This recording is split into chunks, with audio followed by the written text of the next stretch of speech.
കേരള ചരിത്രത്തിലെ ഏക മുസ്ലിം മുഖ്യമന്ത്രിയായിരുന്ന ശ്രീ CH മുഹമ്മദ് കോയയുടെ ജന്മദിനമാണ്. അദ്ദേഹം 15 ജൂലൈ 1927 മുതൽ 28 സെപ്റ്റംബർ 1983 വരെയാണ് ജീവിച്ചത്.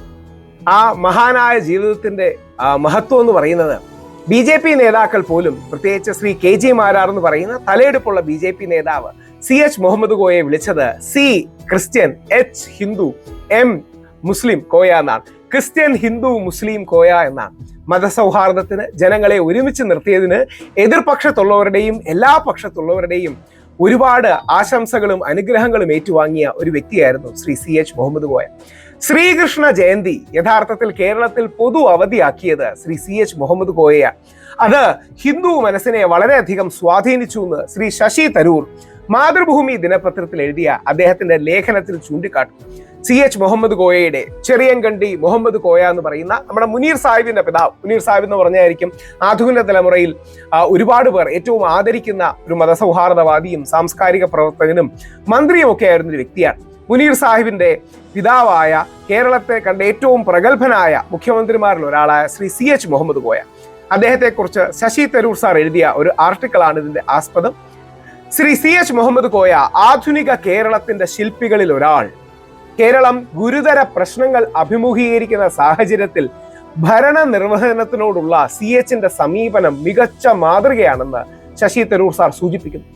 കേരളത്തിൽ സാമ്പത്തികം, ഉന്നത വിദ്യാഭ്യാസം, സാമൂഹികം തുടങ്ങിയ മേഖലകളിൽ ഗുരുതരമായ പ്രതിസന്ധികൾ വരുമ്പോൾ ഗവർണൻസ് മോഡൽ, ഭരണ നിർവഹ മോഡൽ, അതിൽ CH മുഹമ്മദ് കോയ മികച്ച മാതൃകയാണ്. അദ്ദേഹത്തെ നമ്മൾ ഓർക്കണമെന്ന് ജന്മവാർഷിക ദിന ലേഖനത്തിൽ മാതൃഭൂമിയിൽ എഴുതിയ ലേഖനത്തിലാണ് ഇത് വരുന്നത്. ഇത് വളരെ പ്രസക്തിയുണ്ട്. ശ്രീ CHനെ എല്ലാവരും ഓർക്കാറുണ്ട്. മുസ്ലിം സമൂഹം ഓർക്കുന്നതിനേക്കാൾ, അല്ലെങ്കിൽ മുസ്ലിം വേരുകളുള്ള മാധ്യമങ്ങൾ ഓർക്കുന്നതിനേക്കാൾ മനോഹരമായത് നൽകിയിരിക്കുന്നത് മാതൃഭൂമിയാണ്. മനോഹരമായത് എഴുതിയിരിക്കുന്നത് ശ്രീ ശശി തരൂർ സാറും കൂടെയാണ്.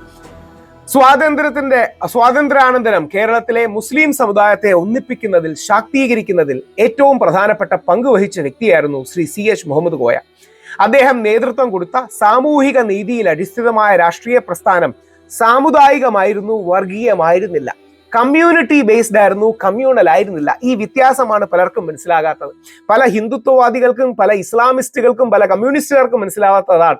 സാമുദായികം വേറെ, വർഗീയം വേറെ. സാമുദായികമായിരുന്നു, കമ്മ്യൂണിറ്റി ബേസ്ഡ് ആയിരുന്നു, എന്നാൽ വർഗീയമായിരുന്നില്ല. അപരമത വിദ്വേഷം ഉണ്ടായിരുന്നില്ല. എല്ലാവരെയും ഒരുമിച്ച് നിർത്തി.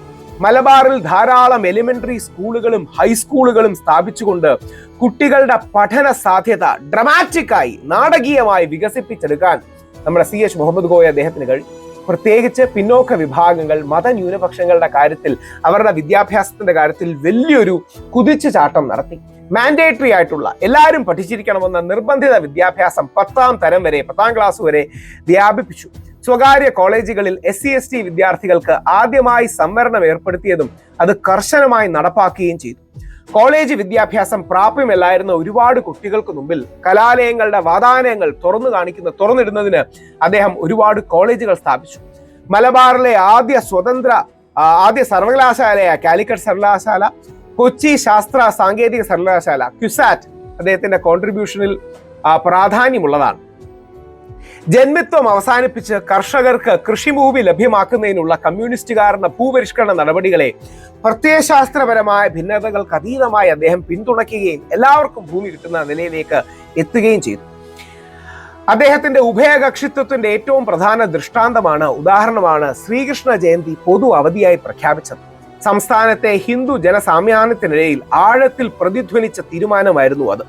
CH മുഹമ്മദ് കോയയുടെ രാഷ്ട്രീയ ശൈലി സഹവർത്തിത്വത്തിന്റെയും അഭിപ്രായ സമന്വയത്തിന്റെയും ഐക്യത്തിന്റെയും ആയിരുന്നു. അതുകൊണ്ട് തന്നെ ഭിന്നതകൾക്കുപരി പരസ്പര ബഹുമാനവും പരസ്പര സംഭാഷണങ്ങളും നിലനിൽക്കുന്ന ഒരു അന്തരീക്ഷം സൃഷ്ടിക്കാൻ അദ്ദേഹത്തിന് കഴിഞ്ഞു. അതുകൊണ്ടാണ് അന്ന് ജനസംഘം, BJP ജനസംഘം, RSS നേതാവായിരുന്ന KG മാരാർ CH മുഹമ്മദ് കോയയെ C Christian, H Hindu, M Muslim Koya, CHM Koya എന്ന് വിശേഷിപ്പിച്ചതെന്ന് മനോഹരമായി ശശി തരൂർ അതിൽ വരച്ച് കാട്ടുന്നുണ്ട്. മാതൃഭൂമി ഇംഗ്ലീഷിലും മലയാളത്തിലുമാണ് അദ്ദേഹം ഈ ലേഖനം എഴുതിയത്.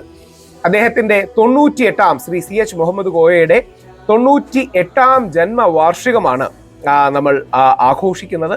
അദ്ദേഹം 1927 ജനിച്ചത്.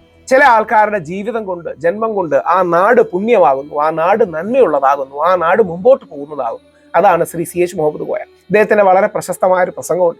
ഞങ്ങൾ വിശ്വസിക്കുന്ന പരിശുദ്ധ മെക്കയുള്ള സൗദി അറേബ്യ ഇന്ത്യക്ക് നേരെ ആക്രമിക്കാൻ വന്നാലും ഞാനും എൻ്റെ മക്കളും ഇന്ത്യക്ക് വേണ്ടി പടക്കിറങ്ങുമെന്ന് പറയുന്ന നമ്മുടെ നാട്ടിലെ ഈ തീവ്ര ഇസ്ലാമിസ്റ്റുകളെയും തീവ്ര ഹിന്ദുത്വവാദികളെയും ഒരേപോലെ എതിർക്കുന്ന, എന്നാൽ എല്ലാ വിഭാഗങ്ങളിലുമുള്ള മോഡറേറ്റ്സിനെ കൂടെ കൂട്ടുന്ന മഹത്തരമായൊരു ദർശന സങ്കല്പമാണ് ശ്രീ സി എച്ച് മുഹമ്മദ് കോയ.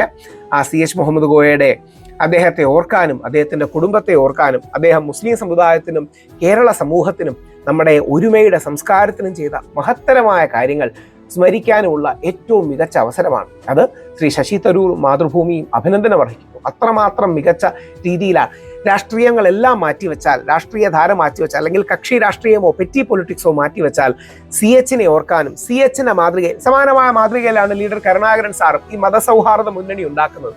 അതായത് കേരളത്തിൽ ഹിന്ദു, മുസ്ലിമും ക്രിസ്ത്യാനിയുണ്ട്, ബ്രാഹ്മണനും നായരും ഈഴവനും ദളിതനും അമ്പലവാസിയും ആദിവാസിയും ക്ഷത്രിയനും ഒക്കെയുണ്ട്. എല്ലാവരെയും ഒരുമിപ്പിച്ചുകൊണ്ട്, എല്ലാവരിലെയും നല്ലവരെ കൂട്ടിച്ചേർത്തുകൊണ്ട് ആൾക്കാരെ ഒരുമിപ്പിക്കാൻ കഴിയുന്ന ആ ചിന്താധാര അതുണ്ടാകട്ടെ. ശ്രീ സി എച്ച് മുഹമ്മദ് കോയ അവർക്ക് പ്രണാമം അർപ്പിക്കുന്നു. അദ്ദേഹത്തിന്റെ കുടുംബത്തിന്, അദ്ദേഹത്തിന്റെ പാർട്ടിയായ മുസ്ലിം ലീഗിന് ആദരം അർപ്പിക്കുന്നു. ശ്രീ സി എച്ചിന്റെ മാതൃകയിൽ അടുത്തൊരു മുഖ്യമന്ത്രി 2026 കേരളത്തിൽ ഉണ്ടാകട്ടെ എന്ന് പ്രാർത്ഥിക്കുന്നു.